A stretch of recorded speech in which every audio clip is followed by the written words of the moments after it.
week to get through next week. And next Friday is going to be our benevolent day. We'll talk about what that is next week. If we really want to get started today, we are so very lucky to have Mr. Bill Chiolis, World War II glider pilot.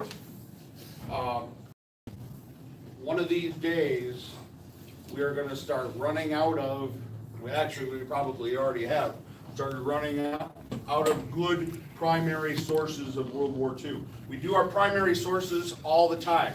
Read little blurbs about it. You have packets where you have to pull information from primary sources, but guess what? This primary source is not a blurb. He's not a little section out of your book. This, you guys are so lucky because you get to hear it straight from the horse's mouth today. I can say that, right? Yes, sir. Horse's mouth. He used to be a teacher here in public schools, right over there at the old building across the way. In fact, we talked a lot about family members that he knew and different people that we knew and different teachers that we knew. So please give him today your full attention. He's got a great presentation for you. I'm probably going to turn off half the lights just so we can have a little bit more, so you can see the board a little bit more. This your clicker? No, right here. You just yell at me and I'll click through for you. How's that? I need a pointer. Oh, you need a pointer. I'd rather have a pointer, but I can get in front there. Okay, you can do it if you want. I've got my pointer right on the computer. My stomach will settle down when I start working. Oh, okay. I'm sorry on this side. I like to work on this side, but I'll move over. And if you guys want to slide back a little bit, that's absolutely fine. Okay, so without further ado, Bill, they are all yours. Oh, I am glad to be here, and I don't know how much you'll retain, but I can tell you at the beginning, and I'll tell you a little later, I don't remember a lot of stuff that I went through, and I'll explain that when I get to the part where it's appropriate. But my age right today, 94. Graduated from Detroit Southeastern High School, 1942. Knew that June I'll be 18, and I had to look forward to the draft. And most people that were drafted went into the Army or they went into the Marines. I didn't want either one. I personally, my high school had a machine shop, so I started getting interested in the machine trades, and I knew that I didn't want to work in my dad's grocery store the rest of my life. First of all, I didn't like the hours, opened at 7 in the morning and closed at 11 at night. Finger 7 days a week. That was common for most everybody. And I had no love for it. I wanted food to eat, so I was satisfied. But I knew that I wanted to get into the Navy. And my yearbook has a picture of me, and underneath it, it says Navy to this day. But between graduation and my 18th birthday, the newspaper had an article that said, Air Force short of pilots. If you graduated from high school, the requirement to get into the cadet program was 2 years of college and pass the cadet entrance exam. Well, I'm a C student. And real quick, explain why I'm a C student, but I passed the cadet exam while I was in high school. First of all, I'm Greek, 100%. Mom, dad, immigrants. Spoke to my mother every time I saw her. Had a good mother too. Greek, it was always, until she decided she wanted to become a citizen. And then my brothers and sisters, we cut out the Greek, and we had a hard time with her because it was easier for her to come back in Greek. But eventually she got her citizenship. My dad could hardly tell that he was a foreigner. He spoke good Greek, knew how to treat his customers. And at that time, it was also the Depression. No jobs. In fact, my dad was the welfare of our little neighborhood in Detroit, and he provided credit so people could eat. And then when they got a couple dollars, they paid my dad. It was a pretty rough life, but oh, you don't know how much fun it was growing up then. And I have to tell you, if I ever come back to this earth, I want to come back in the Depression, because I look at the problems today, and no money, no jobs. I remember a guy going by my dad's store, had his little brown bag, hour and a half, about 8-10 blocks from us, the Hudson Auto Company and the Chrysler had big factories. And if this man worked at that one of those two, well, anyway, I saw him coming back about an hour later, bag in hand, and I swear to this day he was crying, and he probably cried from the time he was informed you don't have a job. So I saw problems that I see today. I'm getting into stuff. Anyway, I took the exam, the cadet exam, and passed it. Oh, I was going to tell you why I had trouble getting anything higher than a C. In high school, my dad decided that I not only spoke Greek, but I ought to read and write Greek.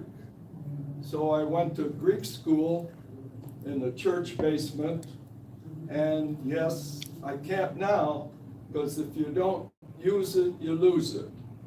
Remember that, that's a good, once you learn something, try and do it over and over, otherwise you're gonna lose it. Anyway, I passed the exam, signed up in September, and January they called me to board the train, went to Miami Beach, stayed there, got some training, and then 6 months later, boarded a train, headed to San Antonio, Texas, down at the bottom here. And it's San Antonio still is active. Everyone going to the Air Force goes to San Antonio. Did what I had to learn there, and then I was set into a cadet program, primary training, little town of Cuero, in this area anyway. It's a little town, probably it was a little town, probably the size of Peck. It was, and took my primary training. I need that clicker now. I'll be your clicker. Okay, hit the clicker and bring the primary trainer. This is what I learned to fly in. Except this is a lake model, it has a canopy. The one I learned in, open cockpit, and instructor sat in the back, I sat in the front. Approximately 10 weeks, got 50 hours of flying time. Next picture, I moved up to Waco. Basic training, larger airplane. Here again, you start with the primary, go to a basic, little larger airplane, little faster. So, click. This is a multi-vibrator BT-13. Again, about 10 weeks of training, 70 hours. And at this time, we as me, I had to make a decision, do I wanna go into bombers or do I wanna go into fighters? I chose to go to fighters. So, my advanced training put me into McAllen, Texas, right on the Rio Grande River. And yeah, many times I probably flew over Mexico. All this land owned by one family, King Ranch. And it was desolate. Anyway, finished down here in 44, April. Next picture. With the AT-6, advanced trainer, cruise around 160 miles an hour. This plane, the gear retracts. Every step of the way I learned a little bit more in a little larger airplane because the fighters were a little larger than this airplane. They didn't have an opening for me to go to fighter school, so I stayed back at McAllen. They made me an instructor, and I helped some of the other instructors needed to take one or two students and do some drills with them. September, I did an order, said go to Lubbock, Texas. Come back to my slide. Texas. Lubbock. Desolate again. Then. And I drove up and I saw C-47s, old transport. Airlines were using those for passenger planes. And I said, no, I'm a fighter pilot, or I wanna be. I don't wanna fly transport. Well, next morning, we had all the other pilots in my position, same thing, they didn't know what they were getting into. We went to assembly, and they introduced us to the next glider. No engine. It's being towed by C-47s. And they were short of glider pilots because Normandy invasion, southern France invasion, Italy invasion, they lost a lot of pilots because they only had one pilot. They didn't have two pilots. They had pilot seats, and I'll show you the interior in a couple slides. Big plane built to carry, and we'll talk about and see some of it. This is a front view. This where the tow rope, and I'll show one back here again. Oh, sorry. I just want you to remember I'm going to mention the left landing gear. When I landed in Germany, this landing gear, I have to say it was a savior for me. Okay, these are different pictures of the glider. My second part of the program is just to get you familiar with the glider, and then we'll get into the real thing. This is my tow rope. Want to reach the rope there and just, that's it. Thank you. This is what a tow rope looks. We'll leave it up. If you want to handle it, feel free. Pilot, co-pilot. Next slide. Again, pictures showing the length. Big wing. I forgot to mention that before. 84 feet. It was built to carry. Next slide. This glider is up at Ironwood, northern Michigan. A man up there rebuilt it. Ford had a wood plant up there, and he said, I could build it. I know how to put wood to use. And he built almost 4,000 of the gliders. 17 companies. Gibson Refrigerator in the western part of the state made gliders. Unbelievable. It just shows you what we could do then and we can do it today if the need is there and if you're willing to work and put your heart into it. And a guitar company made a few gliders. All of the parts are replaceable, and it was easy to build. Next slide. This is the glider up in Ironwood. They found out that I was a glider pilot and they asked me to get in. This man was an airborne. He's been in invasions, and he's a staff sergeant. The high-ranking gets to sit in the co-pilot seat. He doesn't know anything about flying. And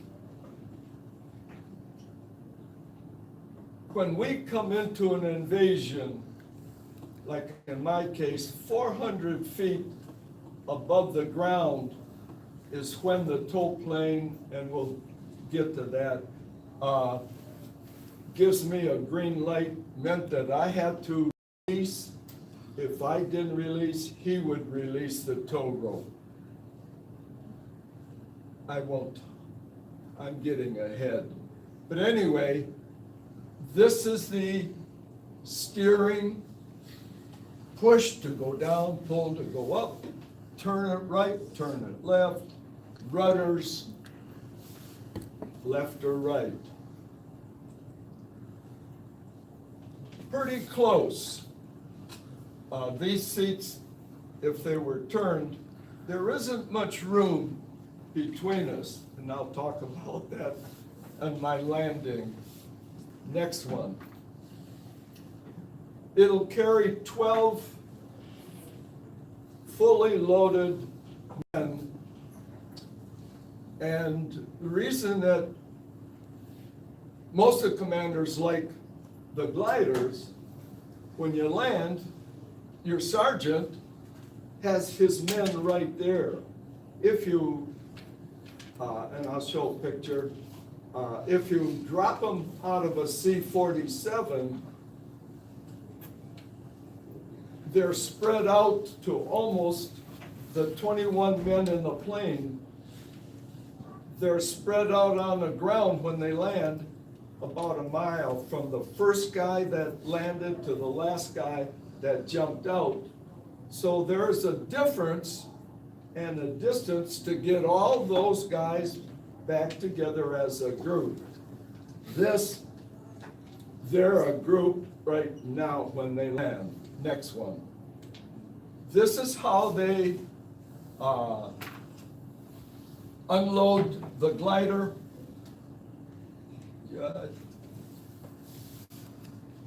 Next one. Jeep, we carried a Jeep, I carried a Jeep. 4 airborne infantry in addition to the Jeep. And when I was sitting in the co-pilot seat before everything buttoned up, ready for takeoff, I saw the airborne guys loading extra cans of ammunition. So I have to say, my glider was overloaded. Well, there's space, and the ground troops don't realize that that plane can tow 2 gliders, but if you put too much weight, it's not safe. But for them, more ammunition, the better they like it. I'll come back again. This is different than the glider I said that I towed. It just had this round nose. Well, when we went into France on D-Day, all the fields here, we have barbed wire, but we have wire fences all around our fields. Well, in Europe, they grew trees, brush, and animals couldn't get through. Well, we lost a lot of people because they didn't have any protection in the nose, so they built this Griswold nose, they call it, and it was to get that nose in before it starts to disintegrate back into the pilot seat. But again, I carried a Jeep, 2 pilots, 4 men in my glider. Next one. Here again, they're showing them unloaded. Part of our braking system, in addition to the 2 tires, are these skids. Mine had just 2 skids. Some of them were built with 1 big skid, big skateboard. You shove as soon as you land, you shove the nose in the ground and put the brakes on, and it's supposed to stop, and it does. I just put this in to show demonstration of the airborne paratroopers and gliders. Okay, it'll carry at least a 75mm cannon. Next one, please. This is a picture from Market Garden Invasion, September of '44. Carries little dozer. Amazing. And Dutch boys. Oh, you say mules? Well, we also fought a war in India, Himalayas, and the Chinese. And we had different groups north of the Himalaya mountains, and India was south of it. What they did is that when they needed supplies, they would pick out a small field, enough for the glider to land. It doesn't need much of a runway. A length of a football field square, that would be enough for a glider to land. They unloaded the animals, turned the glider around, next slide, and they equip a C-47 right here. You can see 2 poles, a rope that's a closed loop, and this C-47 has a hook. Get the next one, it's a better picture, I think. Okay. Yes, yeah. You can see the poles a lot better. And this hook, he's going about 120 miles an hour. And this rope, at least 250 feet long, it's all snaked. And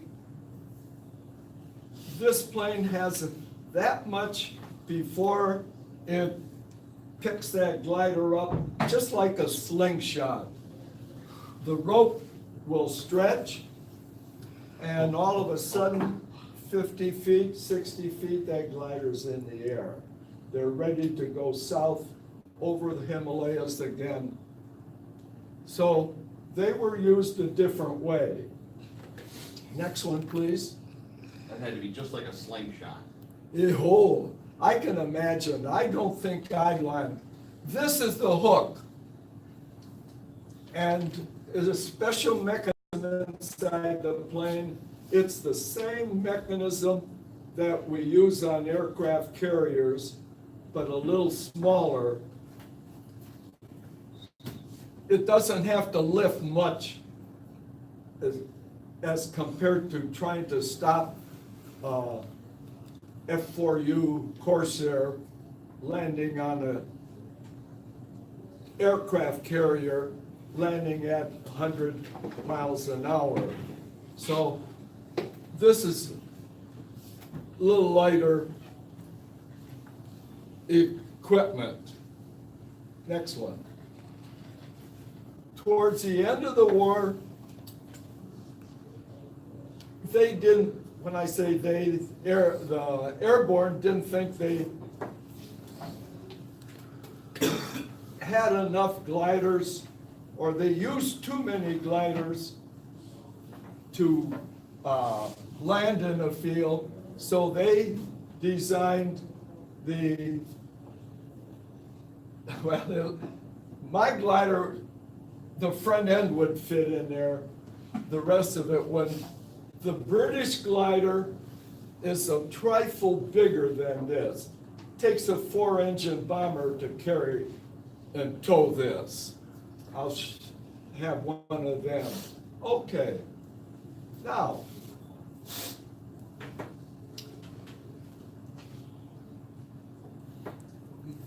March 24, 1945, 8:30, I took off from Littlefield in the town of Coulommiers, France. And this is our journey. We're going to fly, next slide. Okay. Paris is in this area. We're going to fly up into this area, cross Belgium, cross Holland. The Rhine River was a separation between U.S. and British forces and the German forces. Pretty wide river. And they felt, when I say the upper echelon, the generals, felt that they had to get behind the German lines to make Germany fight in front and behind them. And next slide. This is the route that we had to take. I show it to show that this is Coulommiers right here. Paris is right here. And without going into detail, these are different wings, and the British, they had to come across the canal straits, and we meet at this point. The British flew on the left side, we flew on the right side. When we got up to in this area, I looked for the front of the column, couldn't see the front. I looked over my shoulder, I couldn't see the end of it. And I read, but I can't remember, but if someone stood here, anywhere here, and saw the first plane fly overhead, they'd be standing 3 hours at least before the end would come up. This was the largest glider invasion of all of them. This gives you a picture of it. All right, next one. This is a briefing map. This is in a briefing room. They're telling all of us in my group where we're going to land, where other people are going to land, and this is my landing zone. LZ, landing zone S, landing zone Z. We had two groups, A8, A9. A9 landed in here, A8 landed in there. You see DZ, DZW. There are other DZs. L is for gliders. Paratroopers land in the paratrooper drop zone.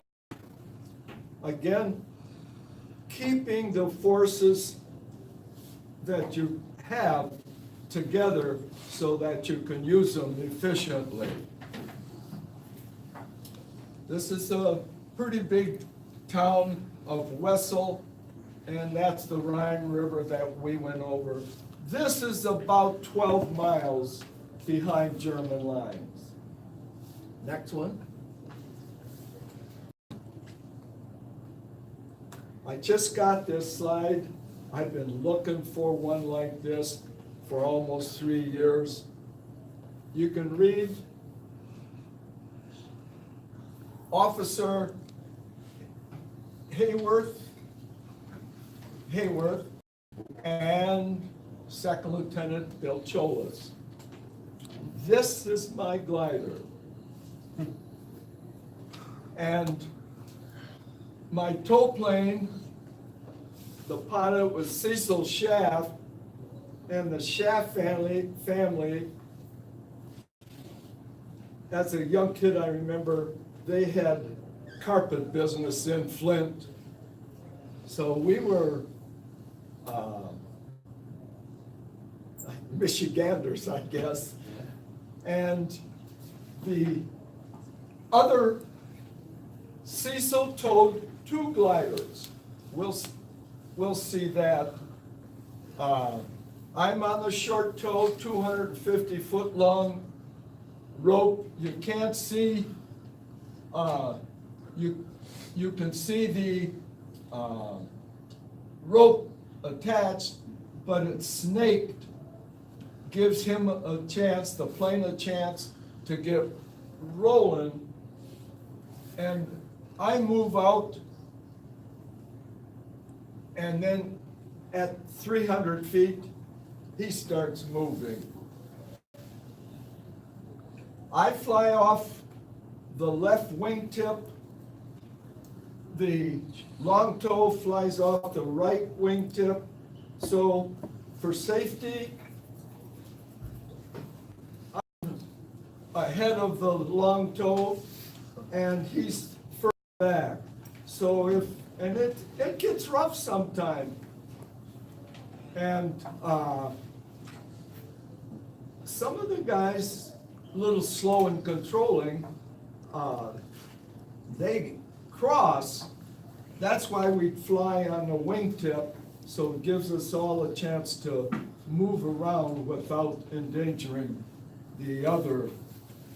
I talked to Ray Hughes, and I'm assuming he's in Washington. He's on the outside on the glider right here. I don't have too many people left in my group. The last reunion, this past October 4th, 5th, 6 of us were left. And one shouldn't have been there, that's how bad. Oh. Yeah. Anyway, so far, any questions? Okay. Just stuck this in to show you the different way of single toe, the planes in the middle, and the gliders on the outside. You see number W7, go back to the last one. These are all squadron, 5K, you can see 5K, 5K, 5K, 86 Squadron, 437 Troop Carrier Group. The other, we were on the tail end of the runway. The other squadrons were ahead of us, and they took off before we did. They have planes sitting. They're going to bring them and line them up just in case we need help. They have gliders and tow planes ready to bring some more people up. Next slide. Next slide. It's just a copy of the people that were on the plane and copy of the load that we had in the glider. Next one, please. Okay.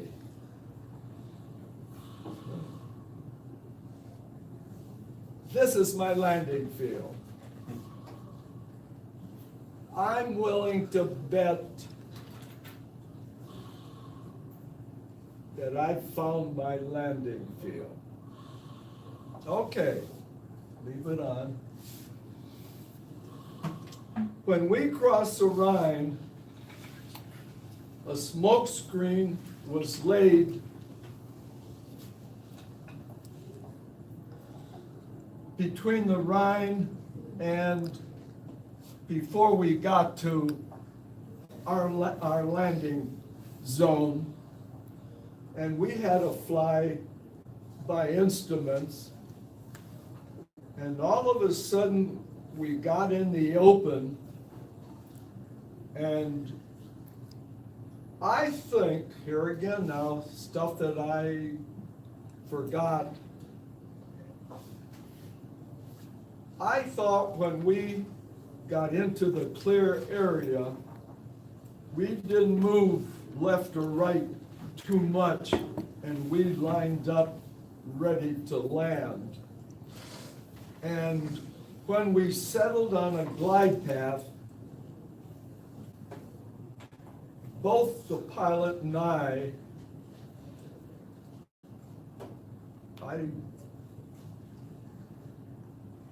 we hollered.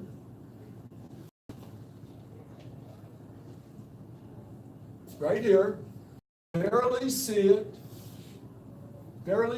here, you see it here, you see it here.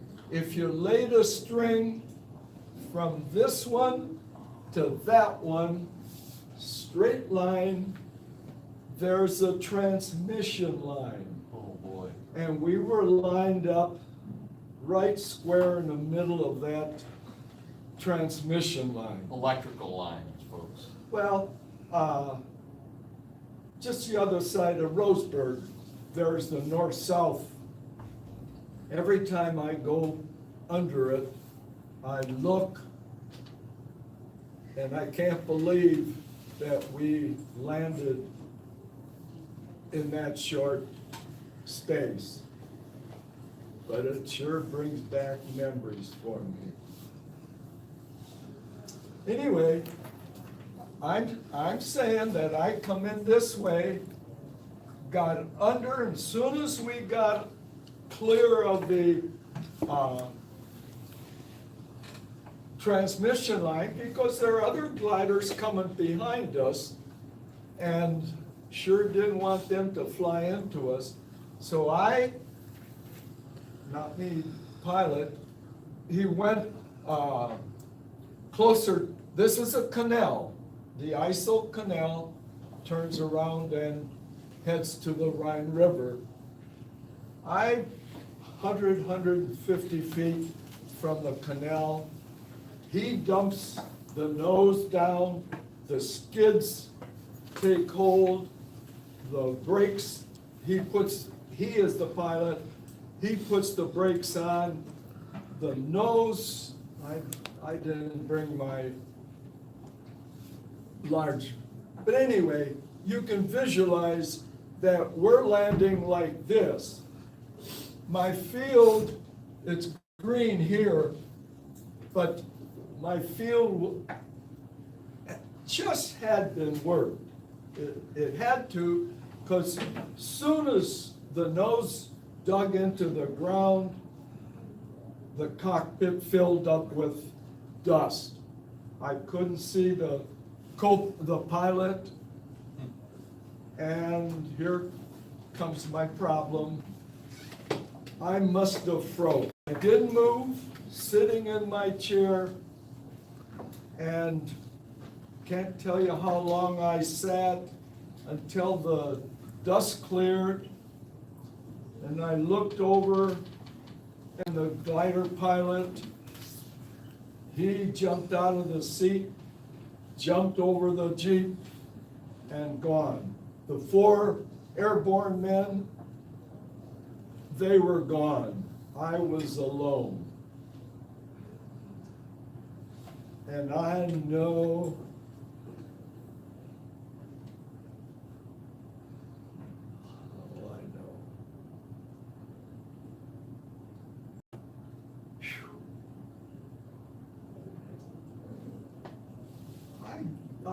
I guess I can't describe it. Teachers, please excuse this interruption. We were just informed that the last bus has dropped. When students enter your class, please, before the end of the hour, update your attendance. We have accurate attendance for first hour. Thank you. Anyway, finally I decided, who made me move, I don't know. Got out of my seat, jumped out, and I laid right next to that left tire landing gear, and onto my right, there was open space. To the left, other gliders had landed. They were filling with gliders from here, and like we were the last group or squadron to take off. I didn't see too many more gliders, but I did see one. He must have picked up speed because he whizzed right by me. I saw him climb the embankment. In Europe, they take streams, ditches, and they make, if you want a waterway, and they make it so that a 2-wheel cart can use that instead of using a road, if it's convenient for them. As I'm laying by that tire, I hear her screaming. And in the meantime, there are other gliders that must have gone over the transmission line, couldn't drop down safe enough to land, so they just went over me, landed on the other side of the canal. But I remember the one, because I could hear it every now and then, a crash. And we'll see a picture of it. Okay, I laid there again, frozen, didn't want to move. No more gliders. And I don't know. how long I laid there. Finally got the nerve to stand up, and I walked out into the field, and I could see this house, I could see people moving. Don't remember seeing that house there. And I just never left this field. I felt safe. I can tell you that I never heard small arms fire while I was in this field. There was small arms fire because as we crossed the Rhine, I could hear small arms fire, pow, pow. Machine gun, I could hear it 400 feet in the air. So there had to be Germans around, and they had to be shooting, and we did too. But to this day, and I stayed in that field for over 24 hours, I wouldn't move. And we got in this area around 10 o'clock in the morning, and I'm alone. I'm walking not too far from the center of it, because here again, I was safe. Mostly, I think the good Lord looked down and he says that I gotta save him. I don't know why, but he says I gotta save him. He's just stupid. But anyway, I left my canteen with water back at Coulomiers, and I was getting thirsty. And like I said, I saw guys going in and out, and I said, well, I need water. I better go over and see what I can find in the house. And I walked to the guys that were there before me. They had American uniforms, coming and going, hi, hi, hi, hi. But they didn't talk too much. I looked all around the first floor, and I heard clink, clink. So I went down to the basement. I found the wine cellar, and I grabbed a bottle of wine. And it's liquid. It would suffice until, I didn't know when, but it was gonna save me. Walk right back out. And I had to get from here to a command post, but I didn't know where the command post was. And two guys were coming from this area, walking through the field, and I hollered and talked to them. Oh yeah, we just came back from the command post, and we're going to our glider. I said, good. On the way back, pick me up and I'll go with you. Bill, I just want to let you know, we got about 2 minutes before the bell rings. Oh my. Well, anyway, this ditch, I slept, I think, overnight in this ditch. And as I heard the cannon go, 88, whoop, I take a swig. Again, I guess I did it because I was next one. This is my command post. I didn't get to that one, but I've seen pictures of them refurbished, 2 buildings made into a hotel today. Next one. Next one. My son thinks this is my landing field. I don't think so. Next one. This is in my landing zone. I put it in to show other parts of the area what it looked like.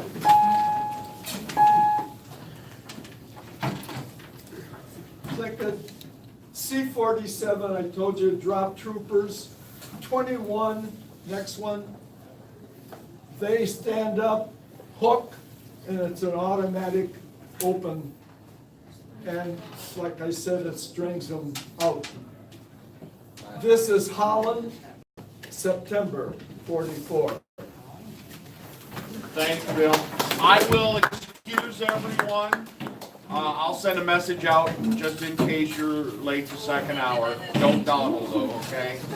Thanks, folks. David Rothman, Madeline